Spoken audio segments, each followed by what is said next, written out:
வணக்கம், welcome to மகள் YouTube channel. இன்றைக்கி நம்ம பார்க்க போகிறது ஒரு ஸ்வீட் பாயசம். சரிங்களா? அதை எப்படி செய்யலான்னு பார்க்கலாம் வாங்க.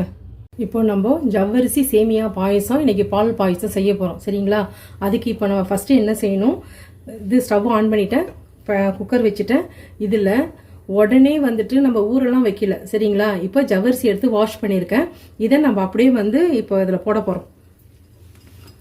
குக்கரில் போட்டு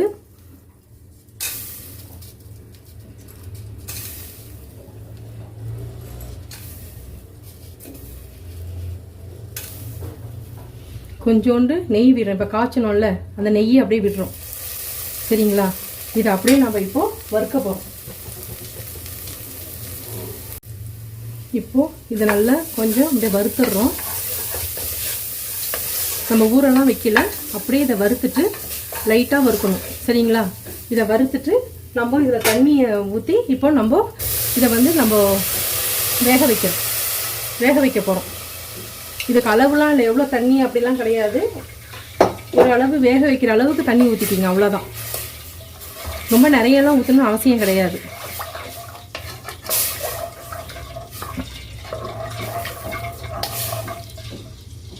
இப்போது இன்னும் கொஞ்சம் தண்ணி கூட நம்ம ஆட் பண்ணிக்கலாம். இப்போது நல்லா கொதிச்சு வருது பாருங்கள். இந்த கொதிச்சு வர நேரத்தில் நம்ம லிட்டு போட்டு ஒரு 2 விசில் விட்டுடலாம். சரிங்களா? நம்ம ஏன்னா ஊரெல்லாம் வைக்கல, அப்படியே போட போகிறோம், அவ்வளோதான். இதில் ஒரு 2 விசில் வரட்டும்.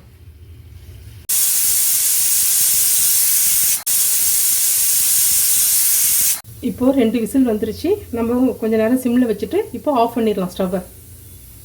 ஃபஸ்ட்டு இப்போது நான் நெய் காய்ச்சிறேன் வெண்ணெயில். சரிங்களா? இப்போது நெக்ஸ்ட்டு நம்ம சேமியா வறுக்க போகிறோம். சரிங்களா? அதுக்கு ஃபஸ்ட்டு ஒரு ஸ்டவ்வை ஆன் பண்ணிவிட்டு மேலே பேன் வச்சுட்டு நல்லா சூடாகட்டும். இப்போது உங்களுக்கு பேன் சூடாகிடுச்சு. இந்த நேரத்தில் நம்ம காய்ச்சி வச்சுருக்கோம்ல வெண்ணெய், நெய் காய்ச்சி வச்சுருக்கோம்ல, அதை இதில் விட்டு சும்மா கொஞ்சமாக விட்டுருங்க. அதில் விட்டுட்டு நம்ம முந்திரி இருக்குல்ல, அதை நம்ம ஃபஸ்ட்டு வறுத்துடலாம்.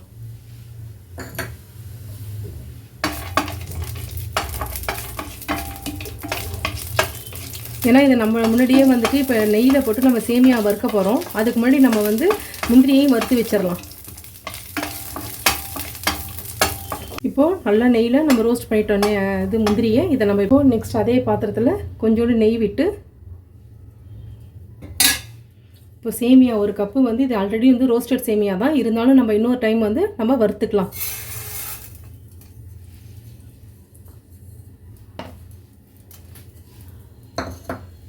இதை நல்லா வறுத்துக்கணும்.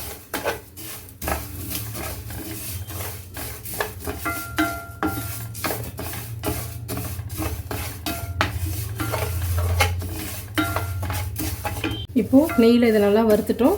இப்போ இதை எடுத்து வச்சுக்கலாம் நம்ம ஒரு பிளேட்டில். இப்போது இந்த சேமியா வேகிறதுக்கு நம்ம தண்ணி ஊற்றிப்போம்.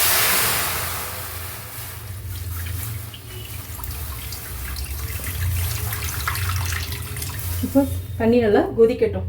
இப்போது தண்ணி நல்லா கொதிச்சு வருது. இந்த நேரத்தில் நம்ம ரோஸ்ட் பண்ணி வச்சுருக்கோம்ல, அந்த சேமியாவை நம்ம அதில் போட்டுடலாம்.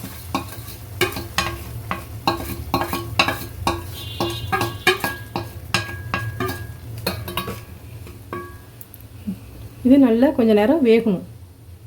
ஒரு 10 நிமிஷம் நல்லா வெந்தால் போதும். ரொம்ப இதாக இருக்கும், நல்லா வெந்துடும். இதை நம்ம இது குக்கர்லாம் போடணுங்கிற அவசியம் கிடையாது. நம்ம டைரெக்டாகவே இதை வேக வச்சிடலாம். இப்போது இங்கே உங்களுக்கு சேமியா நல்லா வெந்துருச்சு. சரிங்களா? இந்த ஸ்டேஜில் நம்ம வேக வச்சுருக்கிறோம்ல, இங்கே பாருங்கள், ஜவ்வரிசி இது வேக வச்சு வச்சுருக்கோம்ல, இதை நல்லா வெந்திருக்கு. இதை நான் ஊற வைக்காமல் அப்படியே நான் கொஞ்சம் வறுத்துட்டு நெய்யில் வறுத்துட்டு அப்படியே வேக வச்சேன். ஊரெல்லாம் வைக்கல, எப்படி வந்திருக்கு பாருங்கள். சரிங்களா? இதை நம்ம அப்படியே இந்த சேமியாவோட ஆட் பண்ணிக்கலாம்.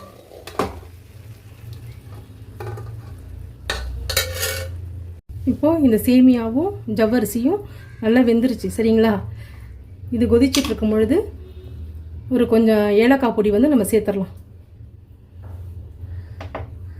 சேர்த்து இதையும் நல்லா கலந்து விட்டுருங்க.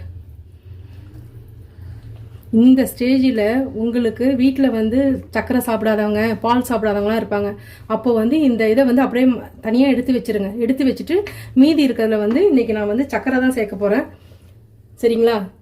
சுகர் தான் சேர்க்க போகிறேன். இப்போது எங்கள் வீட்டில் சுகர் சாப்பிடாதங்கிறதுனால இதில் வந்து கொஞ்சம் நம்ம எடுத்து வச்சிடலாம். இப்போ எங்கள் வீட்டில் சாப்பிட மாட்டாங்க சுகர் 2 பேர், அதனால் நான் எடுத்து வச்சிடுறேன். இதில் அவங்களுக்கு தேங்காய் பால் பிடிக்கலின்னா இதில் தேங்காய் பால் கலந்து கொடுக்கலாம். சரிங்களா? இல்லை பால் பிடிச்சா வெறும் பால் மட்டும் போட்டுட்டு நம்ம சுகர் எதுவும் சேர்க்காமல் விட்டுறலாம்.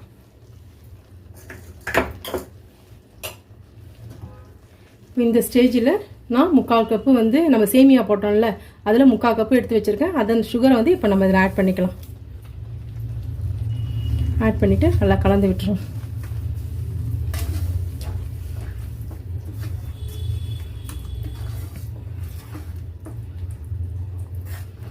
கொஞ்சம் கொதிக்கணும், அவ்வளோதான். ஏன்னா சேமியா ஜவ்வரிசியோட சுகர் வந்து சேரணும், அதனால் கொஞ்சம் கொதிக்கட்டும்.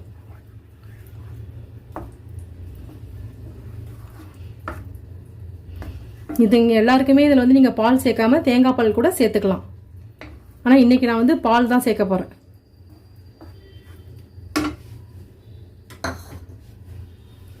இல்லை சப்போஸ் சக்கரை பிடிக்காதவங்களுக்கு அதை நம்ம எடுத்து வச்சாலும் அதில் நாட்டு சக்கரையும் கலந்து இல்லை கருப்பட்டி கலந்து எப்படி வேணாலும் அதை செஞ்சு கொடுத்துடலாம். சரிங்களா? ஸ்வீட்டுக்கு ஸ்வீட் வேணாதவங்க வெறுமனே தேங்காய் பால் இல்லைன்னா பால் ஊற்றி சாப்பிட்றலாம்.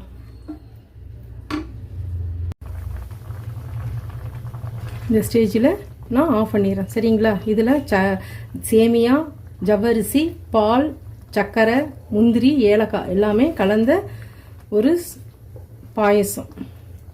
சரிங்களா? இன்றைக்கி தை கிருத்திகை, அதனால் இன்றைக்கி நான் பாயசம் செஞ்சுருக்கிறேன். இதை நீங்களும் செஞ்சு பாருங்கள், ரொம்ப ரொம்ப டேஸ்ட்டாக இருக்கும். இதை செஞ்சு பார்த்துட்டு சாப்பிட்டு பாருங்கள். சாமிக்கு பிரசாதமாக வைங்க. பிடிச்சிருந்தா லைக் பண்ணுங்கள், ஷேர் பண்ணுங்கள், சப்ஸ்கிரைப் பண்ணுங்கள். தேங்க்யூ.